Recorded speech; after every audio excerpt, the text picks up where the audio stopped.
En la noche lluviosa del 17 de marzo de 1974, en el pequeño pueblo de El Agua Fría, ubicado en el estado de Chihuahua, el veterano comisario Rogelio Alstead se encontró con una situación perturbadora. Un vagabundo misterioso apareció en la comisaría, completamente confundido y hablando de cuervos y de una entidad sombría. Lo que parecía ser otra noche común de trabajo pronto se convirtió en una pesadilla para Rogelio y su joven asistente, Zacarías Basurto.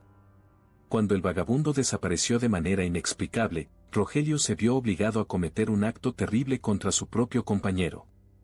Ahora, internado en un sanatorio y considerado loco, Rogelio intenta desesperadamente contarles a los médicos la horrible verdad sobre lo que sucedió aquella noche.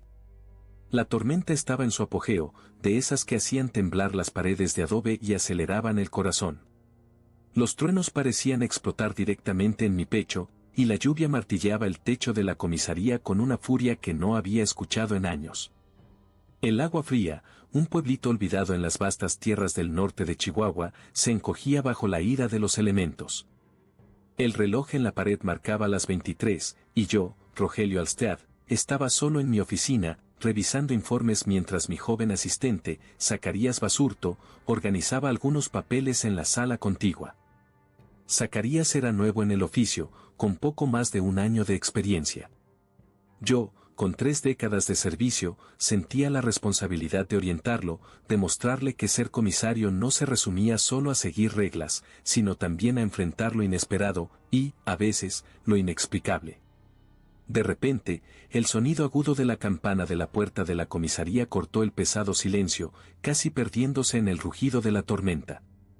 Levanté la vista de los papeles, con el corazón acelerado más por reflejo que por cualquier sospecha real. ¿Quién estaría afuera en una noche como esta?, pensé, mientras me dirigía a la entrada, con Zacarías justo detrás de mí, igualmente intrigado. Al abrir la puerta, la visión que tuve hizo que mi sangre se helara.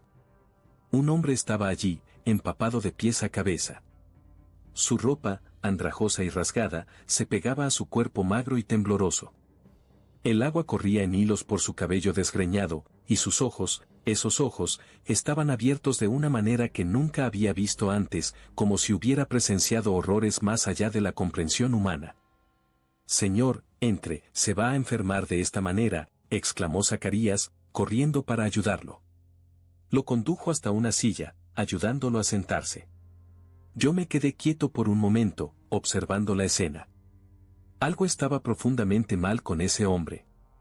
Había una palidez cadavérica en su piel, un temblor violento que no parecía deberse solo al frío, sino a un miedo tan profundo que parecía haberse arraigado en sus huesos. Me acerqué despacio, tratando de sonar acogedor, pero manteniendo mi autoridad. «¿Cuál es su nombre, amigo?», pregunté, mi voz firme, pero con un toque de cautela. El hombre tardó unos segundos en responder.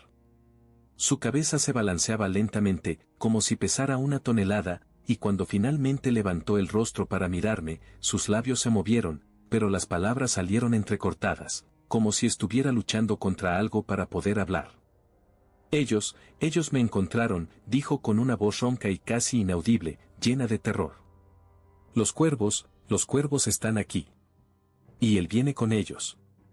Un escalofrío recorrió mi columna y miré a Zacarías, quien me devolvió una mirada preocupada. Lo que fuera que estaba pasando con ese hombre, no era nada bueno. Sus palabras estaban impregnadas de una desesperación que iba más allá de la cordura. «¿Qué quiere decir con él?», pregunté, agachándome junto a la silla para mirar al hombre a los ojos, intentando mantener contacto visual. «¿Quién viene con los cuervos?». Pero el hombre no parecía escucharme. Comenzó a murmurar para sí mismo, las palabras saliendo confusas, casi ininteligibles, como un mantra oscuro. «Él me obliga a hacer cosas horribles. Yo no quería, pero él me fuerza a...». Esas palabras me hicieron estremecer. Había una verdad en ellas, distorsionada por el terror y la locura. Algo estaba poseyendo a ese hombre, algo que no podía controlar. Antes de que pudiera hacerle más preguntas, sus ojos se pusieron en blanco y se desplomó en la silla, inconsciente. Por un segundo, Zacarías y yo nos quedamos allí, inmóviles, procesando lo que acababa de suceder. Luego, movido por la experiencia o tal vez por puro instinto de supervivencia, agarré el hombro de Zacarías. Ayúdame a llevarlo a una de las celdas, dije, intentando mantener la compostura. Necesita descansar. Intentaremos averiguar más en la mañana. Zacarías asintió, y juntos llevamos al hombre, su cuerpo flácido y pesado, hasta la celda más cercana. Mientras lo encerrábamos allí, no pude evitar mirar su rostro una última vez. Una expresión de dolor seguía grabada en sus facciones, incluso inconsciente, como si estuviera atrapado en una pesadilla de la que no podía escapar. Cerré la puerta de la celda con un chasquido, tratando de alejar la sensación de que acabábamos de encerrar algo mucho más peligroso que un simple vagabundo tras las rejas. El viento afuera rugía como una bestia furiosa, arremetiendo contra las ventanas de la comisaría con una furia incontrolable. Cada ráfaga parecía traer consigo un presagio oscuro, haciendo que las paredes de adobe crujieran como si la propia estructura del edificio estuviera protestando contra lo que estaba por venir.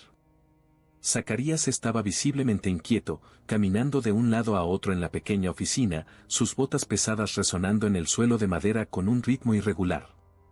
Murmuraba algo para sí mismo, tal vez intentando convencerse de que todo aquello no era más que una mala noche. El vagabundo está durmiendo, dijo más para sí que para mí, pero era evidente que intentaba tranquilizarme también. Está todo bien, comisario.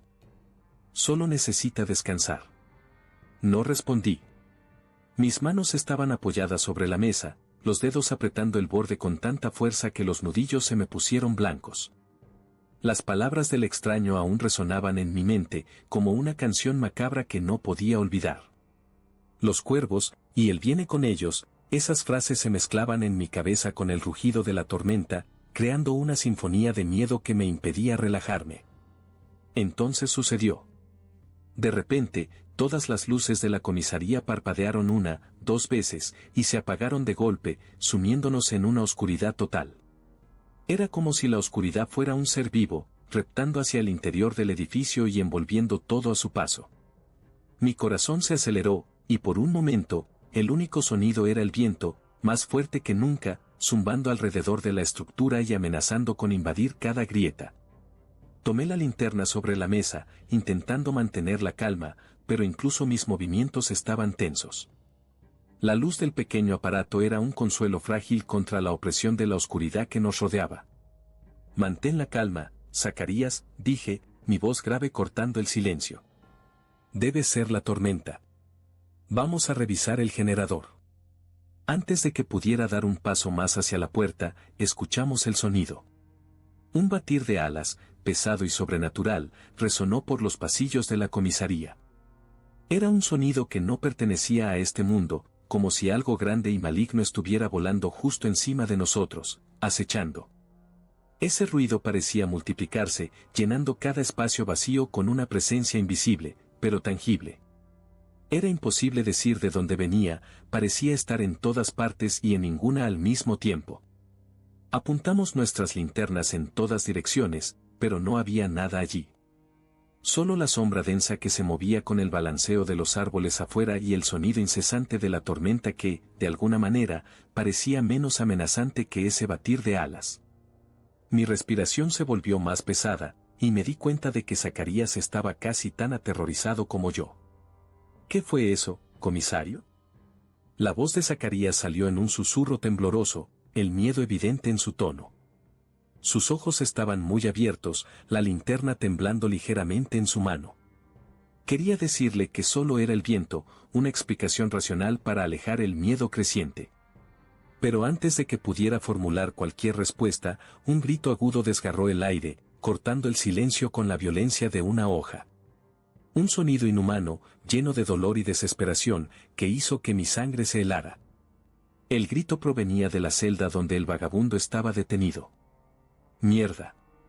Zacarías y yo corrimos por el pasillo, nuestros pasos resonando en el suelo mientras la adrenalina nos impulsaba. Cuando llegamos a la celda, sin embargo, la visión que nos esperaba era aún más perturbadora que el grito que nos había llevado hasta allí. La celda estaba vacía. La puerta de acero, que estaba seguro de haber cerrado, estaba abierta de par en par, balanceándose ligeramente con el viento que parecía infiltrarse por cada grieta de la vieja comisaría. El vagabundo, ese hombre que debería estar acostado allí, había desaparecido como si nunca hubiera existido. ¿Dónde está? Zacarías gritó, su voz temblando con una mezcla de incredulidad y miedo puro. Entró en la celda, girando sobre sí mismo, como si esperara que el hombre emergiera de las sombras. Mi mirada, sin embargo, fue atraída hacia el suelo de la celda, donde una mancha oscura marcaba el lugar donde el hombre había estado acostado. La marca era irregular, con bordes que parecían quemados, como si algo hubiera corroído el concreto. Me agaché, extendiendo la mano para tocar el lugar. Cuando mis dedos rozaron la superficie, sentí un calor residual, algo anómalo, como si ese pedazo de suelo hubiera sido calentado desde dentro. Zacarías, esto no tiene sentido, murmuré, mi voz vacilante por primera vez en esa noche. La realidad a nuestro alrededor se estaba fragmentando, y podía sentir que nos estábamos hundiendo en algo mucho más allá de nuestro control o comprensión. Comisario, ¿qué está pasando? Zacarías estaba al borde del pánico, sus ojos fijos en la mancha en el suelo, incapaces de apartarse. No lo sé, Zacarías. Pero sea lo que sea, no es bueno, respondí, el peso de la verdad aplastando cada palabra que salía de mi boca. Las horas parecían arrastrarse como una marcha fúnebre, cada minuto más lento y pesado que el anterior. La oscuridad en la comisaría se densificaba de una manera casi palpable, como si las sombras se agolparan a nuestro alrededor, ahogando la escasa luz de las linternas y sumiendo todo en un manto opresivo. El reloj en la pared parecía haberse detenido, y la tormenta afuera continuaba azotando al pequeño pueblo de El Agua Fría, sin señal de tregua. Zacarías y yo intentamos de todo para contactar refuerzos. Primero, el teléfono. Giré el disco del aparato innumerables veces, escuchando solo el silencio mortal que venía del otro lado de la línea. Luego, intentamos la radio de la patrulla, que devolvió solo estática, una cacofonía vacía que hizo que se me erizara la piel. Con cada falla, la desesperación aumentaba, y una sensación de aislamiento absoluto comenzó a instalarse, como si fuéramos los últimos hombres en la tierra. Maldita sea, comisario, ¿qué hacemos ahora? La voz de Zacarías era una mezcla de frustración y miedo, sus ojos suplicándome por una solución que no tenía. Abrí la boca para responder, para intentar calmarlo, pero ¿qué podía decir? ¿Cómo mantener la calma cuando todo a nuestro alrededor estaba colapsando? El miedo en sus ojos reflejaba el mío propio, y fue entonces cuando el sonido volvió. Un batir de alas, ahora más alto, más cercano, tan cerca que parecía provenir del interior de las paredes de la propia comisaría. Zacarías palideció, su respiración acelerándose mientras se movía nerviosamente, los ojos saltando de un rincón oscuro a otro, como si esperara que algo emergiera de las sombras. ¿Qué diablos es eso?, murmuró, más para sí mismo que para mí. Quería decirle que no era nada, que solo era el viento, pero la verdad me silenciaba. Algo maligno, algo que no podía ver, estaba incrustado en el aire a nuestro alrededor, presionándonos como una mano invisible que apretaba cada vez más fuerte.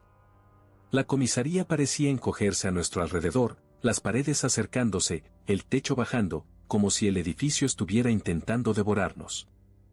Fue en ese momento que sentí un dolor intenso, una punzada feroz que se extendió por mi cabeza como si clavos calientes se clavaran en mi cráneo. Solté un gruñido involuntario y llevé las manos a la cabeza, cayendo de rodillas mientras una voz, fría e insidiosa, comenzaba a susurrar en mi mente. Hazlo, Rogelio. Hazlo antes de que sea tarde. Haz lo que debe hacerse. La voz era gélida, calculadora, cargada de una autoridad que no podía ser desobedecida. No gritaba, no exigía, simplemente ordenaba, como si supiera que no tenía elección. No. No, murmuré, luchando contra el dolor, contra la voz, contra la voluntad que no era mía. Pero cada palabra era como una cuchilla, cortando cualquier resistencia que pudiera intentar reunir. Zacarías se acercó, con los ojos abiertos de miedo al verme en ese estado. Comisario, ¿qué está pasando? Rogelio, respóndeme. Intentó ayudarme a levantarme, su mano firme en mi hombro. Pero la voz dentro de mi cabeza se intensificó, convirtiéndose en un mandato absoluto, un martillo que destrozaba mi propia voluntad. Hazlo. Ahora. Antes de que pudiera entender, mis movimientos dejaron de ser míos. Mi mano fue hasta la funda y, en un abrir y cerrar de ojos, el arma estaba en mi mano. Zacarías retrocedió, confuso y aterrorizado, pero aún extendiendo la mano hacia mí, intentando alcanzarme. Rogelio, ¿qué estás haciendo, Rogelio? Pero no podía escuchar nada más que la voz. No era yo quien controlaba mi cuerpo, mis pensamientos. En un movimiento rápido, el dedo apretó el gatillo. El sonido del disparo explotó en el aire, tan alto y definitivo que resonó en las paredes de la comisaría, un estampido seco que cortó cualquier posibilidad de retorno. El silencio que siguió fue aterrador. Zacarías tambaleó hacia atrás, sus ojos abiertos de pura incredulidad, una mano yendo automáticamente a su pecho donde la sangre comenzaba a manchar su camisa. Intentó decir algo, pero su boca se abrió sin emitir sonido alguno, como si el aire le faltara. Y entonces, sus rodillas cedieron, y cayó al suelo, la sangre extendiéndose rápidamente alrededor de su cuerpo. Lo observé, impotente, mientras daba su último suspiro, su expresión congelada en una mezcla de shock y dolor, antes de que sus ojos se vidriaran por completo. Caí de rodillas a su lado, el arma resbalando de mis dedos temblorosos, golpeando el suelo con un sonido hueco. Lágrimas que no sabía que tenía empezaron a correr por mi rostro, quemando como ácido, mientras miraba el cuerpo de Zacarías, mi joven asistente, ahora muerto por mis manos. El batir de alas volvió, resonando a mi alrededor como una risa fantasmal, burlándose de mí, de lo que había hecho. Ese sonido, que antes parecía lejano, ahora era todo lo que podía escuchar, todo lo que podía sentir. Era lo único real en el torbellino de horror y arrepentimiento que me consumía. El sol estaba saliendo cuando me encontraron, aún arrodillado junto al cuerpo de Zacarías. Estaba catatónico, el arma a pocos centímetros de mí, las manos manchadas de sangre. Me hablaron, intentaron moverme, pero no tenía fuerzas para resistir. Fueron necesarias 3 personas para llevarme hasta la patrulla, y fui sin protestar, como un títere cuyos hilos habían sido cortados. Todo lo que podía hacer era murmurar, intentando juntar los pedazos de mi cordura destrozada, intentando entender lo que había pasado esa noche, pero sin éxito. Más tarde, en el sanatorio de Blackwood, los médicos intentaron hacerme hablar, intentaron arrancarme una explicación de lo que había ocurrido. Pero ¿cómo podría explicarlo? ¿Cómo podría alguien creerme? Diagnosticaron un brote psicótico, dijeron que estaba viendo cosas que no existían. Pero yo conocía la verdad. Sabía que él estaba allí afuera, junto con sus cuervos, esperando otra alma para torturar, para dominar. Todo lo que espero ahora es no volver a escuchar ese batir de alas en la oscuridad. Porque sé que, si lo escucho, será el fin, mi fin.